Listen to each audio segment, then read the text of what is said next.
Greetings, my name is Ben, aka Downsizeit, and I found somebody you guys might know here. Hi there, it's Tim, aka Crabbok, and we're here at Gen Con. Yeah, for the World's Qualifiers, we have Armada finally back at Gen Con, which is exciting. To actually see something going on with Armada, organized play.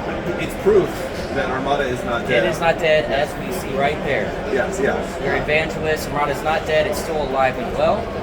And what's been your Gen Con experience so far? I know you usually come. How's it been this year? This time it's been interesting. This is my first year that I am not working an Asmodee booth, so I'm not working for Matt Holland or anybody else, so I'm actually just here for myself to walk around and get interviews and get coverage and things like that. But it's also, so it's been kind of liberating, yeah. But it's also hard to plan your whole day out. Because when I'm working 6 hours or 8 hours each day and I only have a little bit of time, it's like, oh, I only know I need to go see this one booth or do this one thing.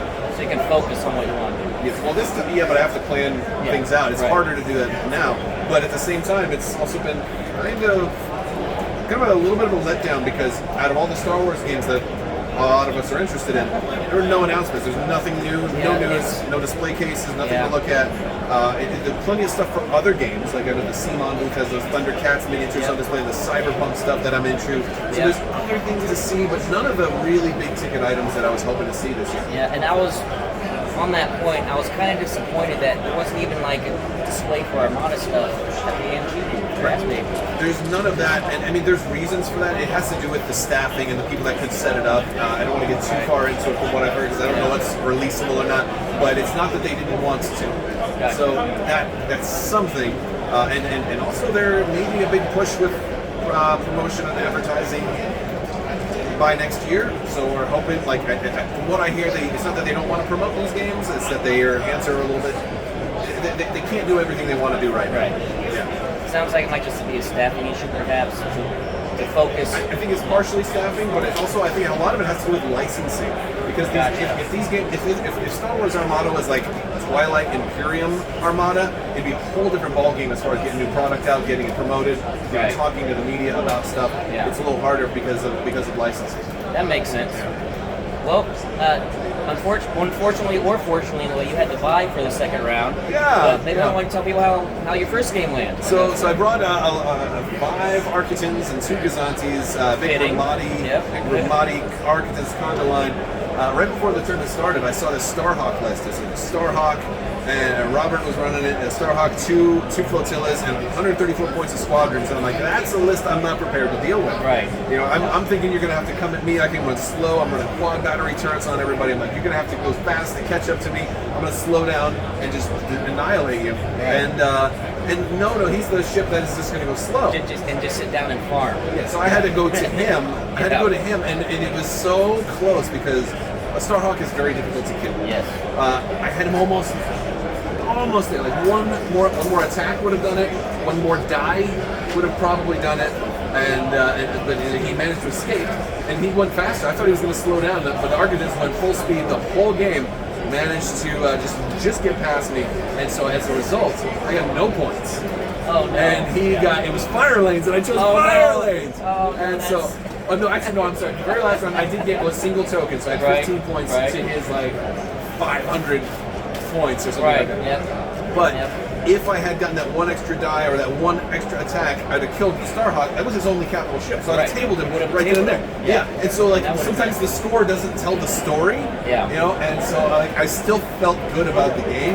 Right. Because we had a really, really cool rules scenario that I talked about, and I'm going to upload like a little bit of my experience from it. But there was a really cool thing with Lando that happened, because when Lando sets his die, Lando as a squadron, sets a die to the side, that die can't be modified anymore. If you scatter to try to cancel all dice, that counts as a modification. So you cannot scatter against Lando, and I did not know that. Which just makes him insanely good. Oh my against gosh. Flotillas and scatter aces, it's nuts. Oh, and so I'm like, all right. And that's the cool thing about this. You know, I play in a certain meta in Orlando a lot, and so there's certain things I don't see. So this is my first time coming out to this high-level event. It's been really cool. Now, I will say, I've played against that Starhawk list before, not against Rob, but a friend of his named Paul. They're both from Texas. Okay. And same thing happened to me. I mean, I lost like 500 something to nothing. He just farmed all day. Yeah.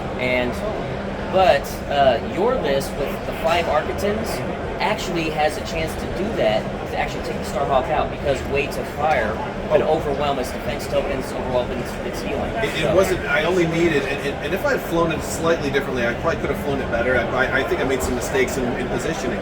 But people think Architects are like, oh, it's just 3 dice. It's not a big deal. But I've got Tater, and then I've got officers, I've got rerolls, I've got Armada, and I can create my own obstructions with my ships. I don't even need the obstacles. But that's also what the Gazantes are there for. And I've got quad battery turrets. And even better. And I concentrate fire almost all the time. Always, so those 3 dice can turn into 6 dice very, very, very easily.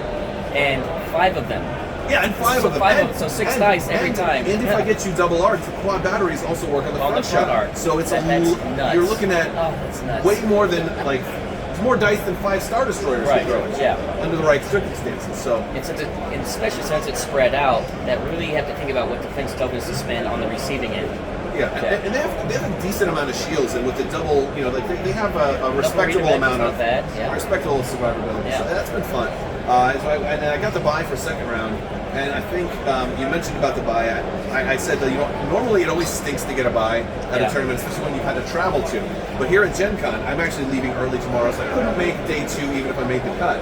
But I knew I wasn't going to be able to have time to go back to the convention for it. Right? So having a buy here at Gen Con, I'm like, well, I can go walk around and do, like, I can go demo more games. I've got 2 hours to kill. I can go, a friend of mine wanted me to pick something up for him. And I'm like, all right, let me go. I told him earlier, I'm not going to be able to do that. And it turns out, like, hey, change of plans, I can go get yours. So it was a fortunate buy. Well, it was actually fortunate, I guess, then that you got it. Because I'm sure nobody else here would have. So it actually worked out. Yeah, no.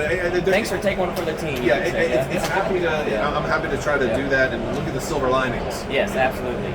Well, it was really awesome to be able to finally meet you in person. Absolutely. Yes, and good luck with your 3rd game. Hopefully, it's at least a fun game. Maybe get a win. That is the goal. I don't even care if I get a win at this point. It'd be kind of cool to lose all my games, but still have an enjoyable game. Yeah, enjoyable games are the fun ones. All right. Yeah. Thank you. Well, I'll let you guys know how I do on my 3rd match as well. How are you doing, by the way, so far? Oh yeah, I lost my 1st game 2-9, and but my 2nd game, they played a guy that.